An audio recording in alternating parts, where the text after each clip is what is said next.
if you want to start off with who you are, what you do, and what pronouns you use. Yes. So my name is Argentarius. My pronouns are they, them. I am a transformation artist. I'm sure you'll have questions about that. And you can find me at argentarius.art. And how did you get interested in the furry fandom in the first place? I found out about them first because I was making a haunted house with my friends. And we were trying to kind of, we were in high school back in the US, and we were trying to kind of rejuvenate our sort of Halloween spirit because it just wasn't quite there anymore. And so we're like, okay, well, what if we are kind of on the side of, doing a haunted house instead of that? And then that led me down the search of like, well, what do I want to be in the haunted house? And I was thinking, okay, well, here are some of my choices. I kind of like the werewolf idea. And at the time, I was also reading Animorphs, So that kind of led me down the rabbit hole of being Therian. And that's how I identified as Therian.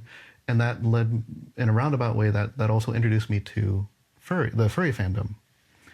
And for a long time, I did not quite identify as furry.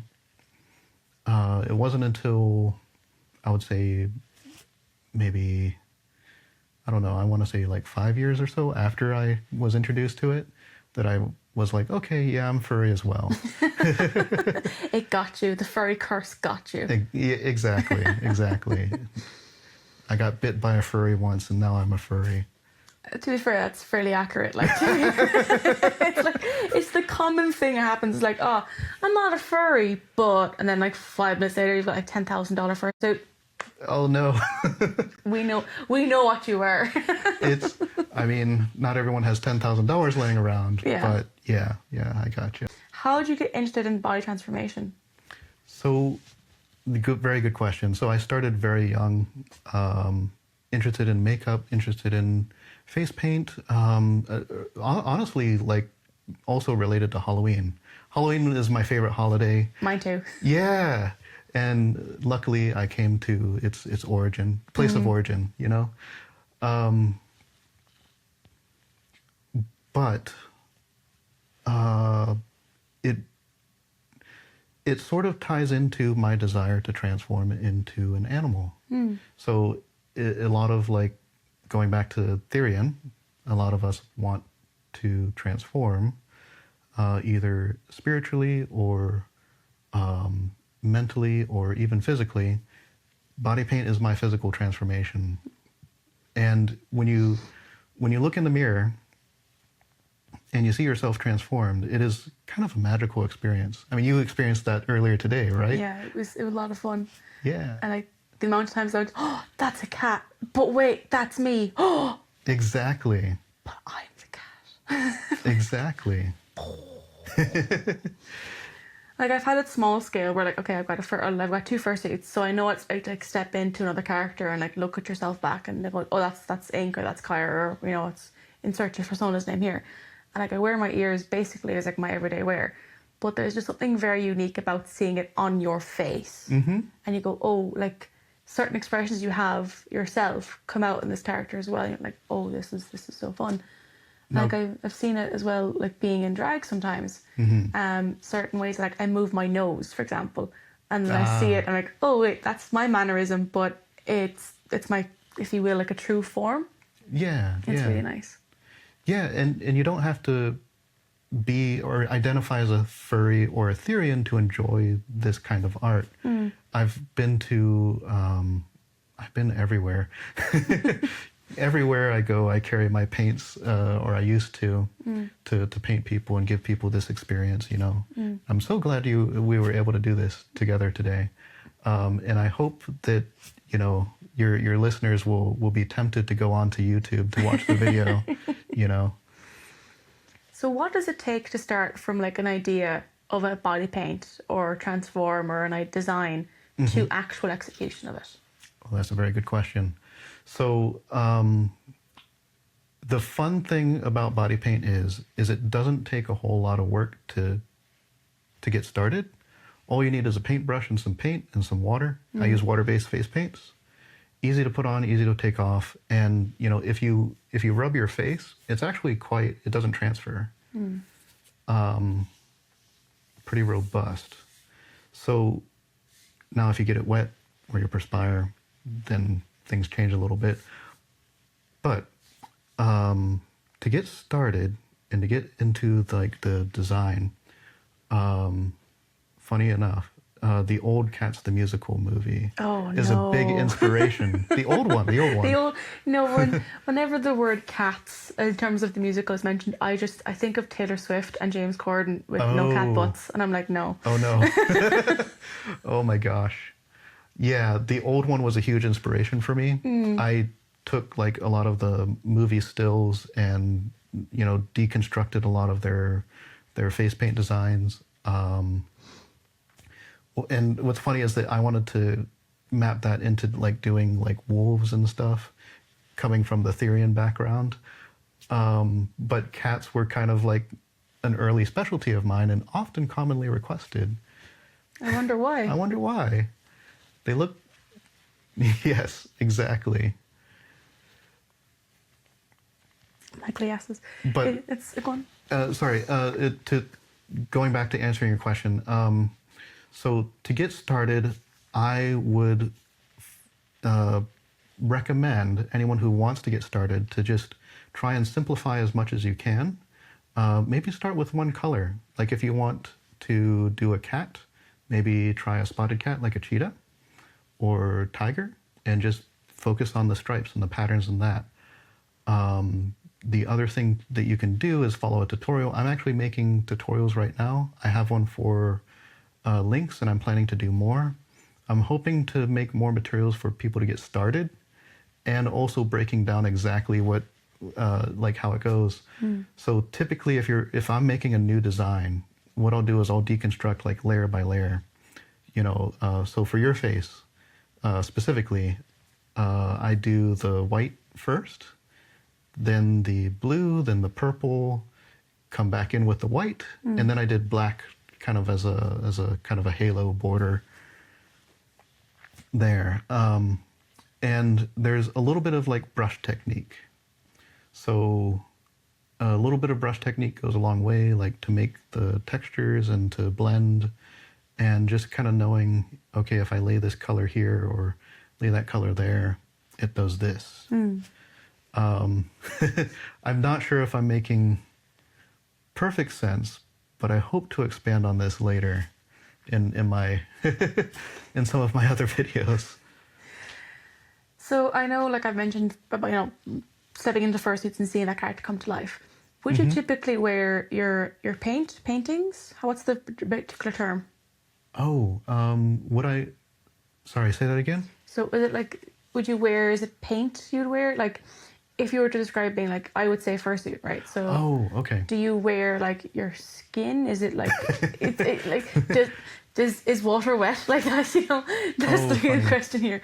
But the hard hitting questions on FTP is like, do you wear your skin? Okay. But would you consider like an art form to be worn? Like say if you were wearing like a jewelry, right? You're saying, oh, I'm wearing a necklace, I'm wearing a collar. Would you say that I'm wearing my paint? How would you word that, as like that description? Good question. Now I do describe myself as like, yeah, I'm putting my face on or I'm getting painted up. You know, I do describe like I'm wearing body paint. When I am, though I do describe myself as like the process of it and everything is I transform. Sometimes I'll call it like, hey, I'm like right now I'm in my zebra form, if that makes sense. Rather than like being in suit, which I have nothing against fursuits. I love fursuits. They're really cool. But one of the things that I do with like my partner is they will suit up and I will be painted. Hi, Kiki. I'll be painted. And that way, you know, I have full range of vision. I can use my hands and everything. and I'll be their handler, but still participating in being an animal, you know? You know, when you're just beginning, follow like tutorials and stuff, but once you get to a point where you want to do your own design, what I love to do, what really helps me is like drawing out like and you can get templates online of like a blank face, and then use color pencils or markers or something to just color in and just kind of stub out a design. So when you're doing a transformation, points for getting that right. How long does it take from an idea? Like you've got your template in front of you and you're starting your paint, and how long does that take on average? Like for yourself, getting in and out of your paint? Yeah, if I'm really familiar with it, it can take, I can probably transform into a zebra like in 30 minutes, 40 minutes or so. That's relatively fast. If I was like really speed running it, I could maybe cut it down to 20. Oh, wow. If I really need to. I think I've done a fox that fast before, but it's like really simplifying. You know, I'm not doing all the fancy stuff at all. But if I'm doing something new, it can take up to like an hour and a half, 2 hours of just painting. If it's just me and myself, I'm usually way more patient with myself. If I'm painting someone else, I'm very conscious of their time, you know. So I did your face is a completely new design. I honestly didn't do a template or anything like that with yours, but I've done enough cats to where I can just kind of I can imagine it in my head and out it comes. Do you know how long it's been, like the longest project you've ever done? Do you know how long that took? Oh gosh, painting my partner head to toe as a snow leopard for a convention, so that they could be a snow leopard for the convention for all the day. It's like a 4-day long convention or so, and we used alcohol-based paints. Okay. And this stuff is sticky. Like I used an airbrush, and you're supposed to use an airbrush with this kind of paint, but unfortunately, due to the nature of airbrush, you're shooting air out, and as it's drying, it dries inside of your airbrush. Oh, and it starts clogging, and it's waterproof, so you have to use like alcohol to dissolve it, and it becomes goo and muck and stuff, and you have to unclog it every so often. Yeah, that took a total of like 10 hours.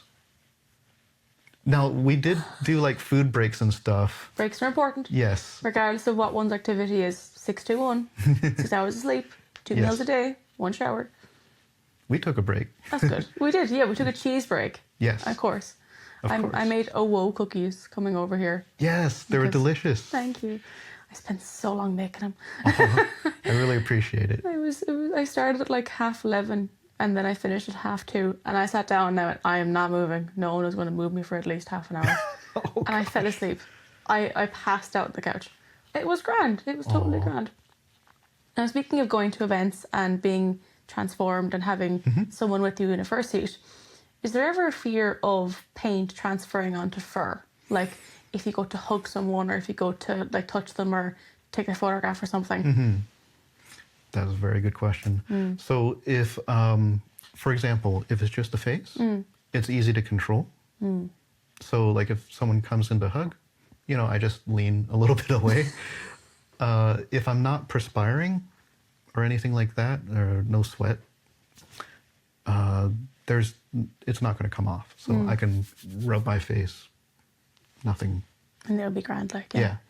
So now, if I am sweating and I've just been out in the rain for a little bit, bless Ireland for its rain. It does that here. It's how we stay green, you know? Yeah, this is true. It is up to me to be like, hey, no hugs. you know. Please do not the zebra. Yes, do not hug. I am wet. Do not hug a wet zebra. Now, if I am painted like more of me, you know, then the risk is a little bit higher, and I would not want to like hug. Like if I did, you know, my upper body, my torso, stuff like that, I would probably not go in for a hug. I also do not paint. I never paint the palms of the hands or the fingers. If I paint the hands, I always paint the back end, because when you're manipulating stuff, it's always here, right? So there's less chance of transfer. I made the mistake of painting someone here for like photos, and then they went and got inebriated and weren't thinking about it. And then, but this was in my own home. Thankfully, it is water-based paint, and it's relatively easy to get out. That's also why I recommend water-based paint, because if it's, when I painted my partner with alcohol-based paints, that stuff loosens up with oil, and your skin naturally secretes oil. So in order to preserve it and keep it good and make it less tacky, you actually want to shower with lightly with a little bit of soap, and don't like rub. As long as you don't scrub, essentially, the paint will just, that'll actually preserve the paint. But that stuff, you want to be real careful, and I really caution people, you know, practice with it and figure it out before going to a convention. You know, in fact, any body paint, you want to practice it before you'll go to a convention. I think that's when a lot of people get into kind of trouble, is that they aren't familiar with it, and how it will react throughout the day. But yeah, if you use alcohol-based paints, it will transfer. If you're not careful, they brought like a towel with them, so if they're sat down, there's like no chance of like transferring on anything that they didn't own. And showered a fair amount. And yeah, for the most part, it's basically minimizing the risk. It's usually okay, but yeah. And where did you get your supplies from? Like your brushes, your paints and stuff? Is it like a specific, forgive the ignorance here, is like a specific brand you always use for, or do you mix and match depending on what you need, or? Oh, good question. Nice thing about body paints is that it's fairly inexpensive to get into compared to like a fursuit. Well, yeah. But let's see, the brands are the tricky part, right? Because it's like there's so many, and you only have so much budget to like, well, I can only spend so much. I don't have any brand loyalty, but some of the brands that I used on your face today are like, just to kind of get you started, if you want, are like Wolf Brothers, Maron Paradise, Graftobian, Pro Paint. I think that's pretty much it. And then like you know, your regular makeup for like the eyeliner and lipstick and stuff. So they were like, I think, Penny's finest, I think, to be honest with you. Thanks, Penny's is arguably, apart from the words "that's grand," the phrase "thanks, Penny's" is probably the second most used Irish phrase ever. Like everyone claims to know whose aunt started the "thanks, Penny's" trend, but like, come on, it's basically as Irish as St. Patrick, so you know, it's grand. It's grand, you know? Grand. Yeah. So when it comes to conventions, and like I know you've done a panel before at Anther Irish. Yes, I did. Shameless plug. Yeah. When you're preparing to present a panel, what things do you typically bring in advance? Like, do you normally have like some supplies with you? Do you bring like your templates? What do you think of in mind? Good question. So for Anther Irish, I prepared a lot of slides, and I mainly wanted to like go over like the safety stuff, like how to remove and how to like test for allergies, that sort of thing. And you know, just and then kind of go over like how you would, kind of what we spoke about before, like how do you work with designs, how do you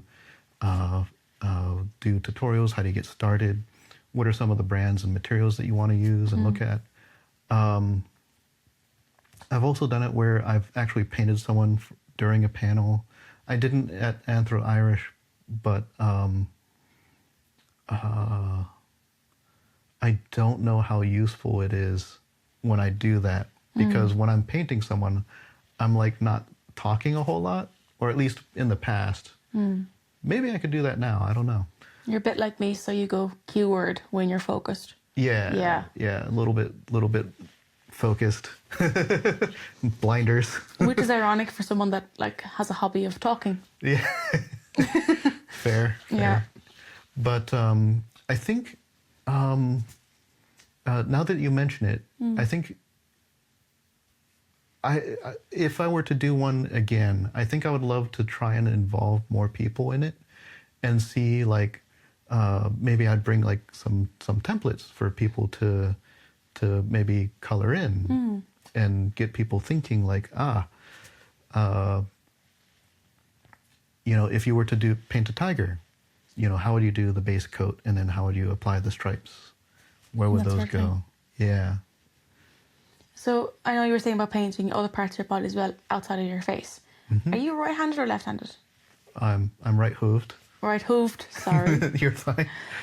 So when you're using your right hoof to paint your left-hand side, and obviously then comes doing the other side. Oh, when I paint myself, or? Yeah, when you're painting yourself. Is there like a struggle, or is there like a difference do you find when you're painting, or?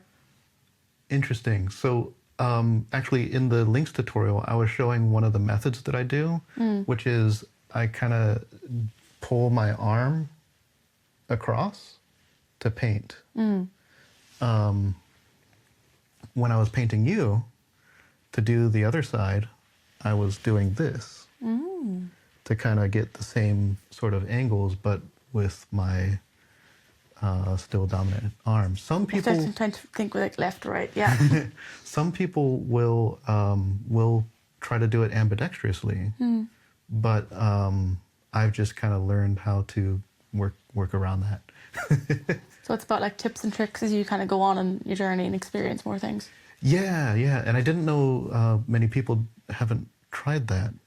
I might do like a little video on explicitly showing like, here's the angles that I'm doing, to, I don't know if the camera can see it, but, to get the left side of my face. We'll fix it in post. It'll be grand. So we've heavily featured about you creating, which is great, don't get me wrong. How did you kind of get started in this kind of scene? In the furry scene? In the creative world, so like filming and making things like that. Oh gosh. Good question. I started a Telegram channel. I think you were in there early. Yes. In the early days, before the YouTube channel, right? I came to Ireland, and I'm, that kind of knocked out a lot of my social circles. And I wanted to find a way that I could do something creatively, and have I guess kind of a relatively safe audience to share with. And so I started the Telegram channel and started posting my art, some of the old stuff. And then I was like, oh, I want to start getting into doing videos. I actually, so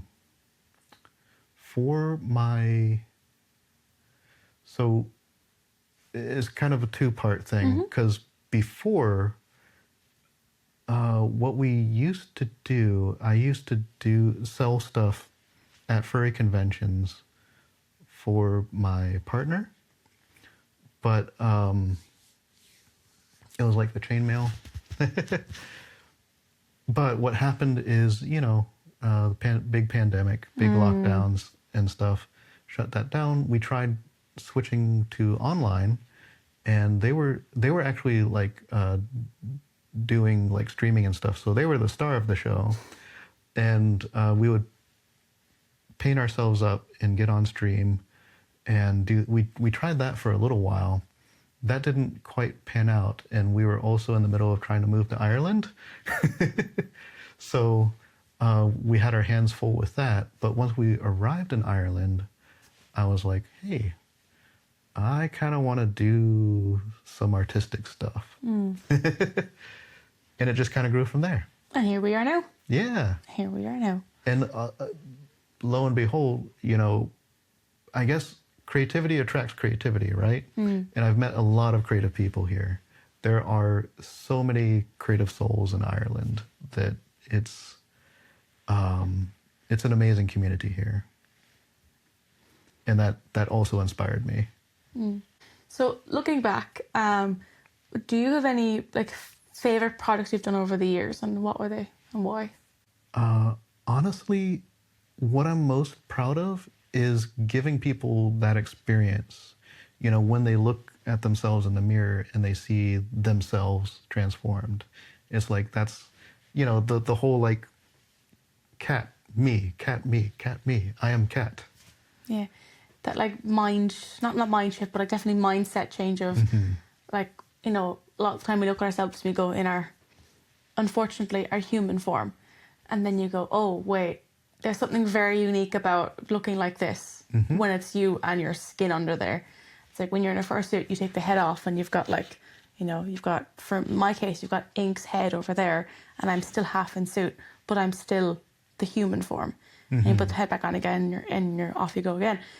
But there's just something very, all the neurodivergents out there is going to make sense now, brain scratchy about, you're like, oh wait, that's me and it's my face and it's blinking, and it's a common thing that we see with fursuits that use their own eyes. Like our mutual friend, Tiny Cheetah. Yeah. She uses her own eyes in her fursuit, and there's something just unique and brain scratchy about that too.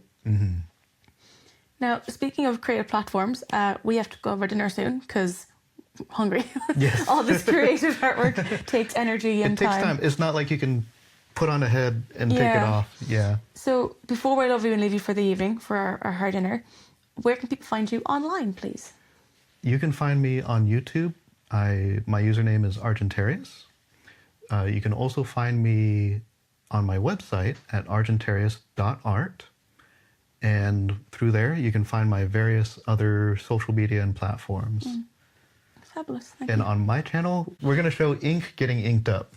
Kitty cat mode. This was so fun. Maybe I should spoiler this so that way they have to go watch your video, see what I actually look like under all this.